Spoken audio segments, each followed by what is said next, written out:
உங்களுக்கான தேவனுடைய வார்த்தை.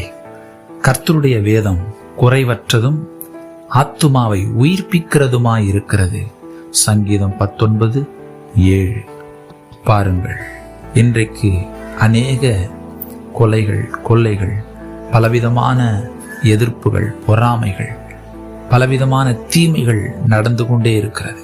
ஏன் இவைகள் நடக்கிறது? காரணம், வேதம் சொல்லுகிறது, உணர்வில்லாத இருதயம் இருளடைந்து விடுகிறது. உணர்வில்லாதவர்களாய் சகலவித அசுத்தங்களையும் ஆவலோடே நடப்பிக்கிறார்கள் என்று.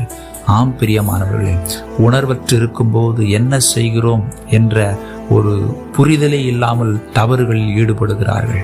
ஆனால் வேதம் சொல்லுகிறது, கர்த்தருடைய வசனம் உயிர்ப்பிக்கிறதாக இருக்கிறது. நாம் பாதை தவறும் போது, திசை மாறி செல்லும் போது, நாம் வழி விலகும் போது கர்த்தருடைய வசனம் நம்மை உயிர்ப்பிக்கிறது, சரியான வழியிலே உணர்த்தி நடத்துகிறதா இருக்கிறது. ஒவ்வொரு நாளும் தேவனுடைய வசனத்தை வாசிப்போம்.